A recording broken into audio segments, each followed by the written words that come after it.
Lamb standeth in the congregation of the mighty. He judgeth among the gods. How long will ye judge unjustly and accept the persons of the wicked, Selah? Defend the poor and fatherless. Do justice to the afflicted and needy. Deliver the poor and needy. Rid them out of the hand of the wicked. They know not, neither will they understand. They walk in darkness. All the foundations of the earth are out of course. I have said, ye are gods, and all of you are children of the Most High. But ye shall die like men, and fall like one of the princes. Arise, O God, and judge the earth, for thou shalt inherit all nations. Psalms chapter 82. Deliver me from the hands of evil spirits who have swayed the thoughts of men's hearts, and let them not lead me astray from thee, my God. Establish thou me in my seed, that we go not astray henceforth and forever. Jubilees chapter 12 and verse 20.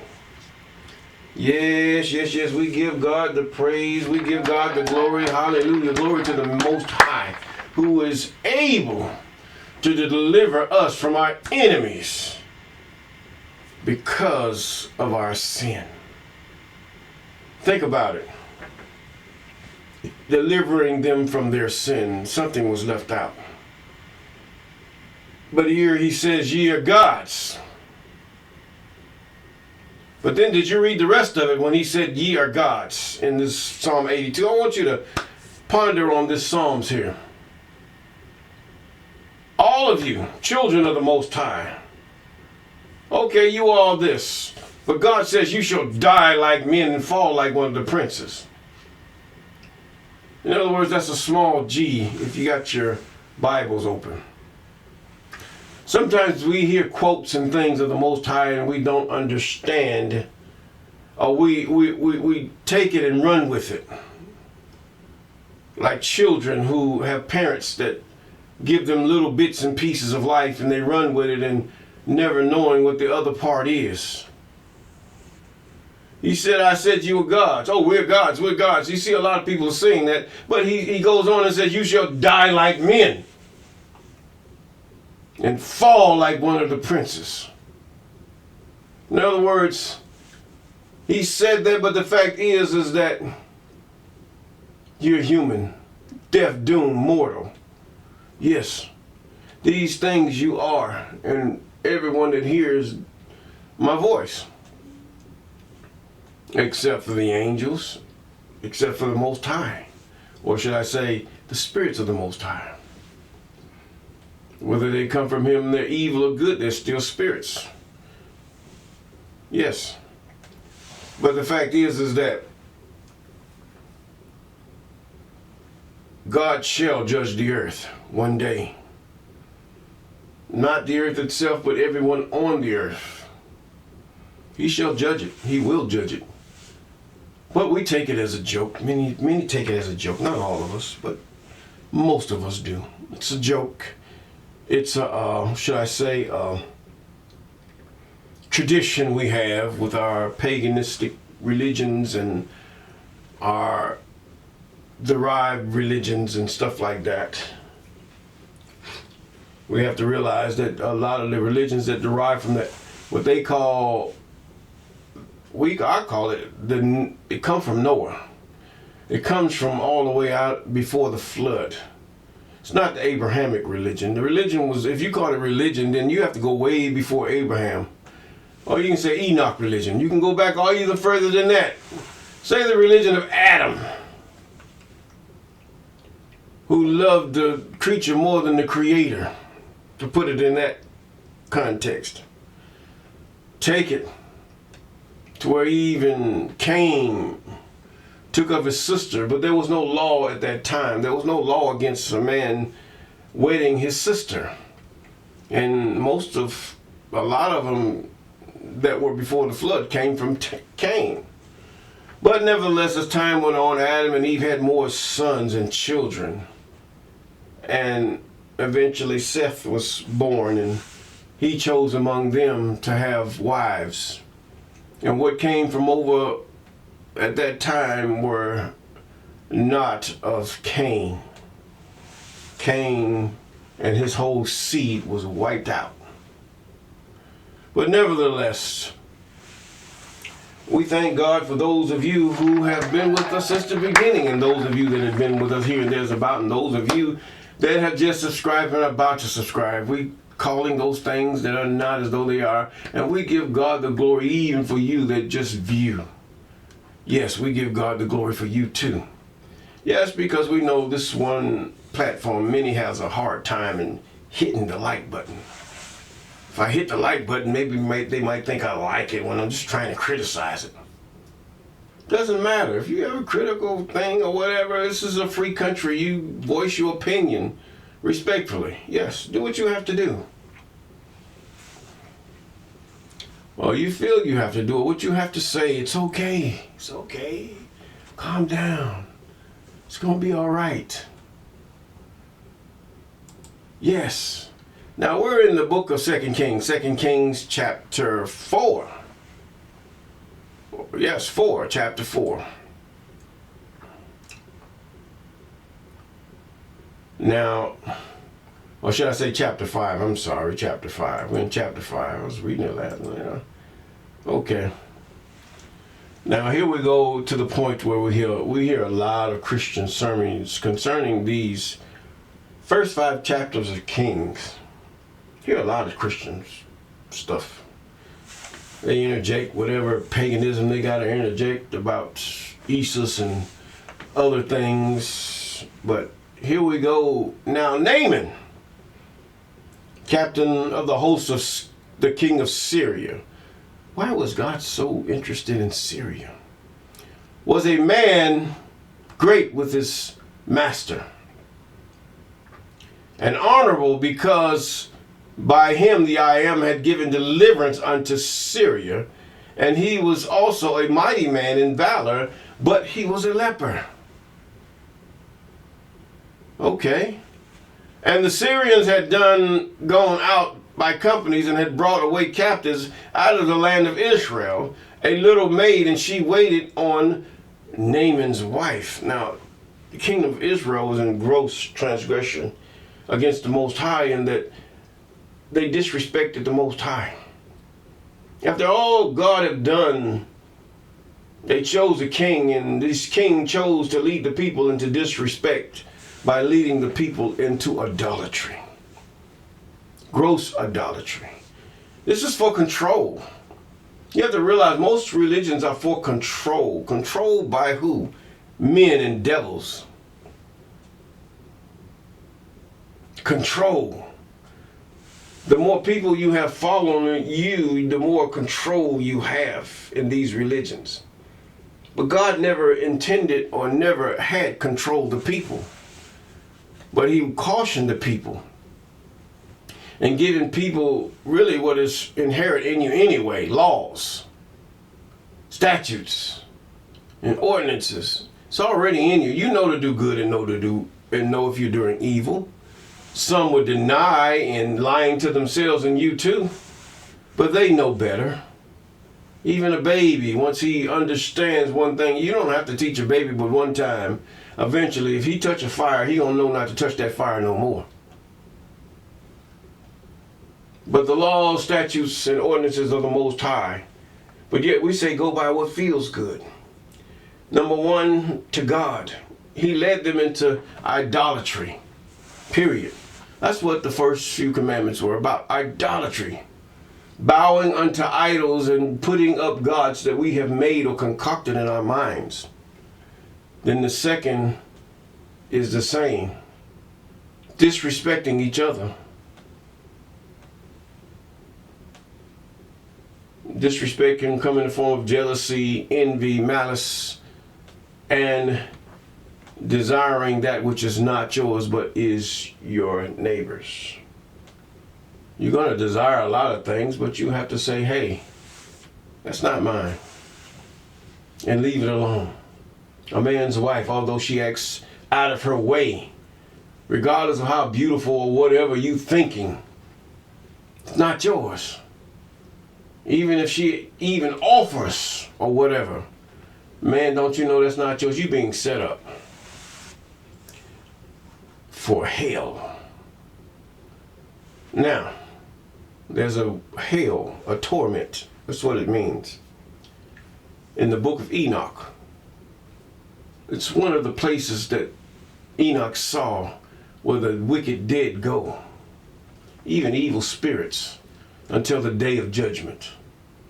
Then there's another side. There was a gulf between them. In the book of Enoch, where the righteous did go, there was rivers of water, and and they rested. Even so, it was said that, or should I say concocted in the New Testament, that he said to, the rich man said to Lazarus, tell him to touch my finger with some water. Apparently he knew something, or the writer or those who made that story up knew or read the book of Enoch. They understood it.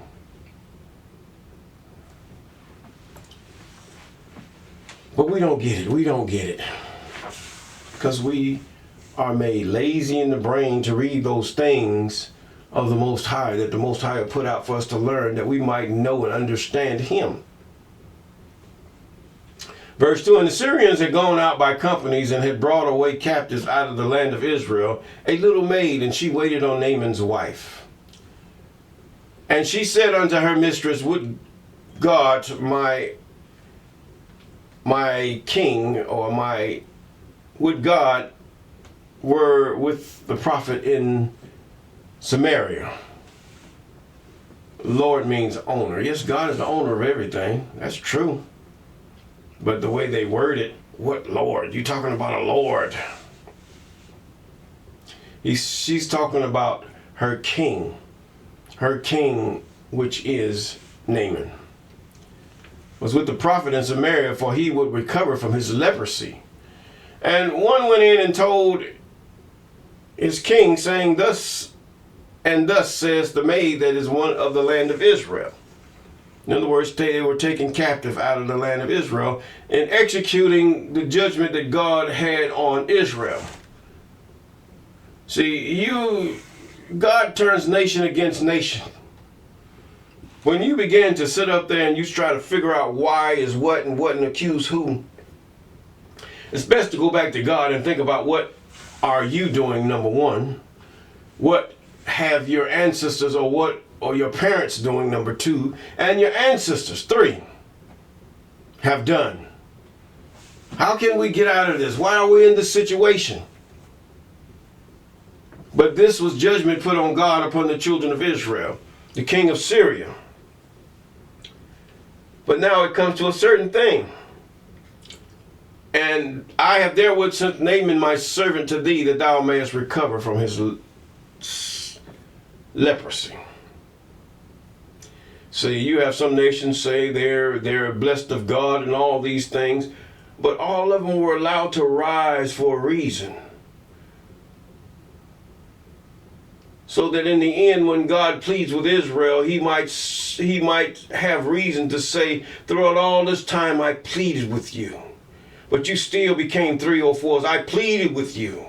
You still refuse to do that thing which is right before me. You choose to be like the other nations. You choose to dress and joke and do all these things like the other nations and be of illicit desires. And you cause yourself to want to capitalize on everything that you have seen your brother suffer like the other nations. You look down on yourself as well as your brother like the other nations. I've warned you through many and many and many, God would say.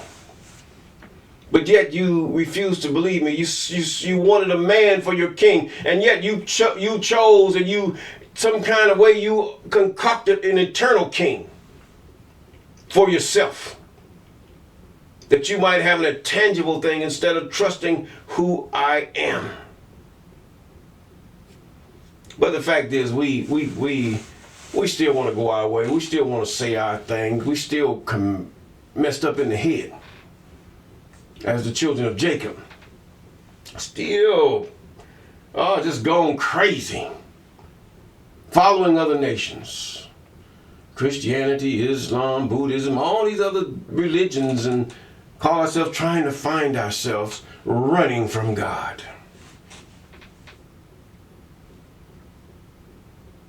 God chased, but then God stopped chasing.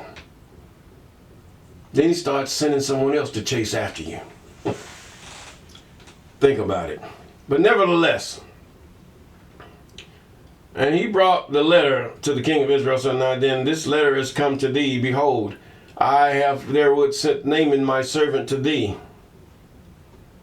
He brought a letter to the king of Israel. Now then, he said, I therewith sent Naaman my servant to thee, that thou mayest recover him of his leprosy. And it came to pass, when the king of Israel had read the letter, he rent his clothes and said, am I God? In other words, here you as a Syrian leader, you took of our people, you had war against us. He said, am I God to kill and to make alive? Hold it now. The king of Israel knew this, but yet he chose to serve idols. That this man doth send unto me to recover a man of his leprosy. Wherefore consider, I pray you, and see how he seeketh a quarrel against me. They already warred. And it was so when Elisha, the man of God, had heard that the king of Israel had rent his clothes, and he sent to the king, saying, wherefore hast thou rent thy clothes? How did he know? Did he have any clairvoyance? No. He didn't have no evil spirits. Most likely, the Most High sent a message to him and told him. Wherefore hast thou rent thy clothes? Let him come now to me, and he shall know that there is a prophet in Israel. And so Naaman came with his horses and with his chariot and stood at the door of the house of Elisha. Now, we have in the land for many years, men have called themselves healers and miracle workers and came out to be cheap parlor tricks many times. And we've shouted and fell out and some of everything. Do you know that they can make through hypnosis and all kinds of things, these men learn stuff. Can make a human being stand straight as a board, a weak human being. And it's no doubt that they can make them walk or anything, but then eventually it leaves. But when God heals, you're healed. When God set free, you're free. And he said, but Naaman was wroth and went away. And behold, I thought he would surely come out to me and stand and call on the name of the I am his God, and strike his hand over the place and recover the leper. In other words, he was looking for, yeah, in the name. Or you'll get like one of those charlatan healers or preachers who excite the spirit of man to the point where his body reacts and goosebumps and just frenzy. I mean, you can go to a Michael Jackson concert or a Beyonce concert and get the same feeling. I'm sorry to inform you of this, okay? But when God decides he wants to do something, it's just straightforward. There's no goosebumps and stuff, and nothing ever happens. You just had a good feeling. It's just like a woman, how she feels about a man when she falls, when she's someone she doesn't know, but she's like, there's something about him just does this to me. Sometimes feeling is they're deceiving. But this is the way women are. A lot of them go by their feelings. And some men, for some reason or another. But the fact is, facts are facts. What is put before you is put before you. What is evident is evident. And this is the way we must walk. But Naaman was wroth. Verse 12. Are not Abana and Pharpar rivers of Damascus? Now look at, he said, behold, I will surely come out. He will surely come out to me and stand and call on the name of the I am and strike his hand over the place and recover the leper. Okay, this is what they're saying. But are not Abana? Okay, let me go back. I skipped something for talking again. Here I go again. So Naaman came in verse 9 with his horses and with his chariot and stood at the door of the house of Elisha. And Elisha sent a messenger unto him, saying, Go wash in the Jordan 7 times, and thy flesh shall come again to thee, and thou shalt be clean. Okay? But Naaman was wroth and went away and said, Behold, I thought he would surely come out to me and stand and call on the name of the I am, yeah, with the organs playing and everything. Okay. He says, and strike his hands over the place and recover the leper. But are not Abana and Parfar rivers of Damascus better than all the waters of Israel? He's talking about going further north up into Syria. May I not wash in them and be clean? So he turned and went away in a rage. Who do you think he is? And this servant came near and spoke unto him and said, My father, if the prophet had bid thee do some great thing, wouldst thou not have done it? When these men come to you in these churches and different things and tell you some spectacular thing in a myriad of people, with music playing and clouds flowing, and then somebody gets a prophecy from the Most High. But what happened? They lied. They prophesied of their feelings. They prophesied of their own spirit. You were so caught up to believe it. Oh, now give me $50. Fool.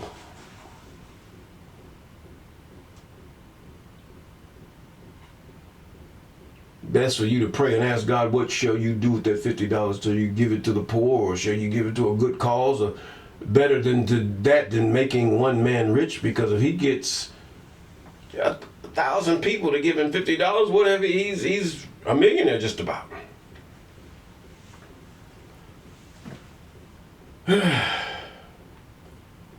But who's the more foolish, the fool or the fool that follows him? Quote unquote. And he turned to the man of God and all his company. No, we go back to 13 again. Whoa, I need to slow down. And his servant came and said, and spake unto him and says, My father, if a prophet had bid thee to do great things, wouldst thou have not done it? Just like we said before. And how much rather then he said to thee, wash and be clean. Then he went down and dipped himself 7 times in the Jordan, according to the saying of the man of God, and his flesh became like unto a flesh of a little child, and he was clean.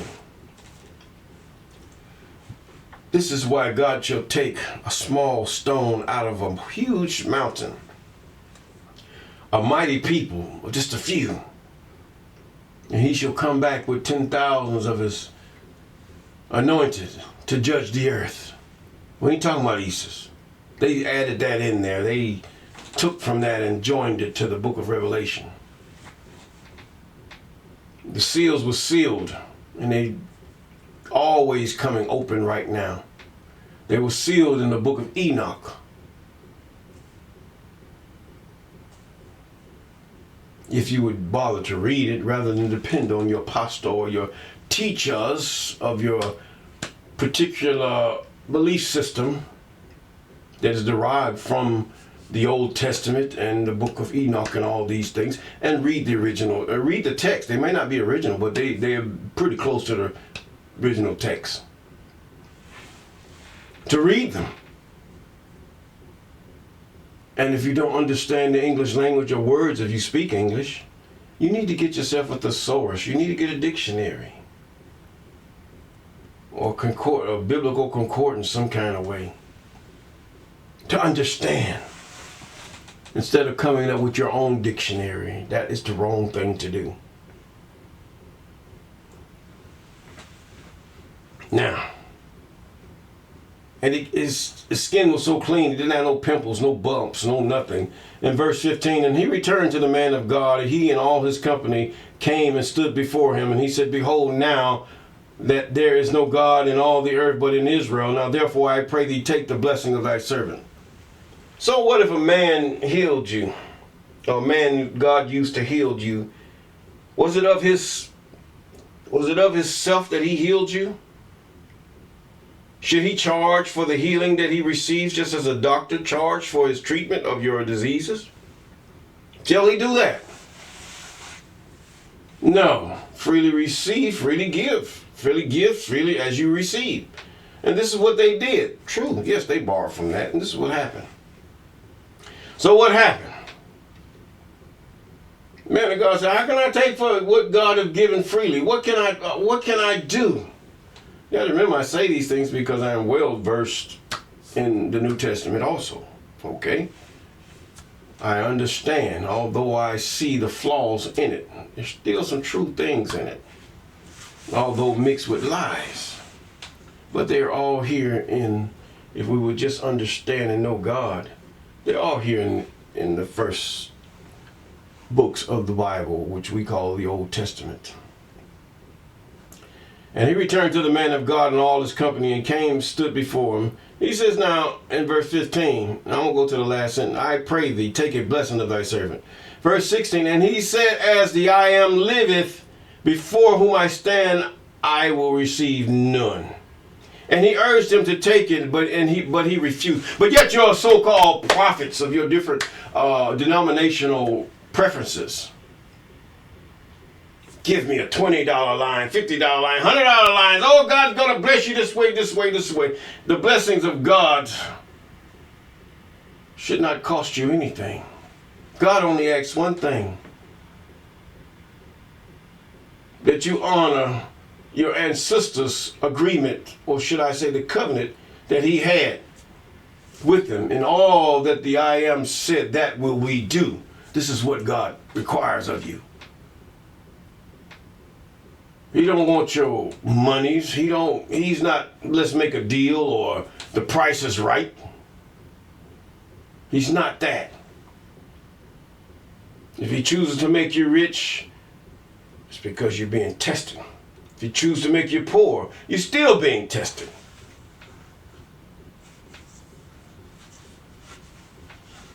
And if you pass the test, yes, you will go free. You will be blessed. Because one thing, the difference between poor and rich is a matter of the society that you live in. Think about it. You can go in one place and they have no clothes like the people in South America or in the people of Northern Africa or whatever, but yet they go into their own tribes and their own peoples, and what is rich could be a lot of cows. What is rich could be having a bunch of seashells. But yet their clothes is simple and plain. But yet they know how to make what they wear. So what is rich? It's a matter of perception. What is poor? A matter of perception. But number one thing is that you have food, clothing, and a roof over your head. And that you're able to feed you, your family, and your family. That is being content. That is the median of it all. So we have to understand, just because you see a person does not dress like you, does not smell like you, does not look like you, that they're automatically poor or that they're automatically rich. There's a richness of family. There's a richness of children playing in the streets and not have the hassle with police coming because they're playing with little toy guns or whatever and shooting them. The richness of being a child and just roaming without and having a good time, or a young man and his young lady just going out to the park and just talking and conversing. Just to walk down the street without nobody stopping and frisking them, or someone with a ballistic projectile apparatus, should I say, deleting them from this life because they might have walked across the wrong street. You own nothing. Most of you that call yourself of gangs and all this other stuff, you own nothing. You go in the house and that's your mama's house. More likely it's your mama's house because more likely you come from a single parent household. So how foolish can that be?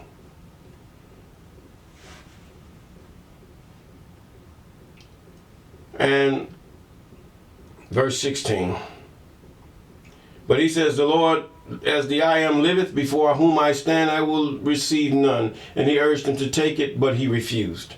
And Naaman said in verse 17, Shall there not then, I pray thee, be given to thy servant 2 mules, burden of the earth? For thy servants will henceforth offer neither burnt offering nor sacrifice unto other gods, but unto the I am. Paganism.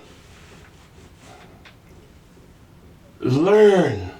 Why is it the first commandment is always violated every time you go to church, every time you go to your mosque, every time you go to Mecca, every time you go to your other religious, or should I say, or what they would call paganistic events?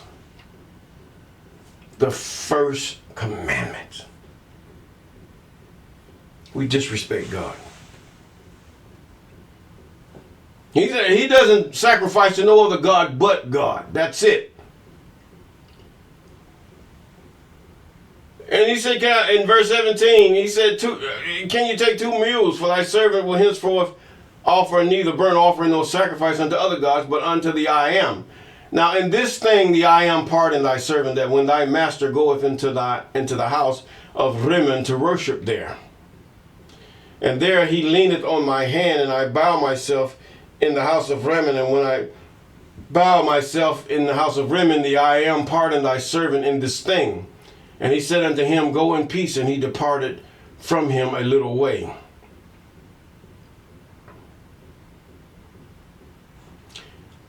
But Gehazi, the servant of Elisha, the man of God, said, Behold, my master has spared Naaman this Syrian, who was a pagan really, but he was used of the Most High. Yes, God will use them against his own people, his own chosen. That one day someone might come and be an example of what God is talking about when he had instituted and passed on that Israel should be a model for other nations on how to serve the Most High, just as the angels are. Or should we say the spirits of God are, or God are. So Gehazi followed Naaman, and when Naaman saw him running after him, he lighted down from the chariot to meet him and said, Is all well? And he said, All is well, my master has sent me, lying, saying, Behold, even now there become to me from Mount Ephraim 2 young men of the sons of the prophet. Give them, I pray thee, a talent of silver and 2 changes of garment. And Naaman said, Be content to take 2 talents. And he urged him, and bound 2 talents of silver and 2 bags with 2 changes of garments, and laid them upon 2 of his servants, and they bare them before him. Now it was just as good for Elisha to stop by the widow's house, or the man and her husband, or the husband and her man, or the wife and his man. In other words, the two opposite sexes that were married. Put it that way. I don't want nobody getting confused here. Just for a loaf of bread and a place to sleep was blessing enough. He didn't do nothing for him before that. But God did. A stopover in doing the will of the Most High. And when he came in verse 24 to the tower, he took from their hands and bestowed them in the house. And he let the men go, and they departed. But he went and stood before his master. And Elisha said unto him, Whence comest thou, Gehazi? He said, Thy servant went no whither. And he said unto him, Went not my heart with thee when the man turned again from his chariot to meet thee? It is a time to receive money and to receive garments, and olive yards, and vineyards, and sheep, and auctions, and men servants, and maid servants. Yes, this is true. It's a time God will prosper you or enrich you with these things. But not in that sense, because you have to think about it. This man, Naaman, probably thought he paid God to do a service for him. And the demons or the false accusers of the brethren, even who wants to accuse God, will come back and say, why did you, here you are, you make everything, you are he. You can kill and make alive and wound, but yet you take these beggarly elements and things from a man who is nothing but dust. There's a time God will bless his servants. 27, and the leprosy, therefore, of Naaman shall cleave unto thee and unto thy seed forever. And he went out from his presence a leper as white as snow. That was his sentence. He was being judged right here. In verse 26, he was being judged and he was sentenced in verse 27. Yes, if we follow that which God have commanded us and instructed us, even his commandments, statutes, and ordinances, yes, we will have peace.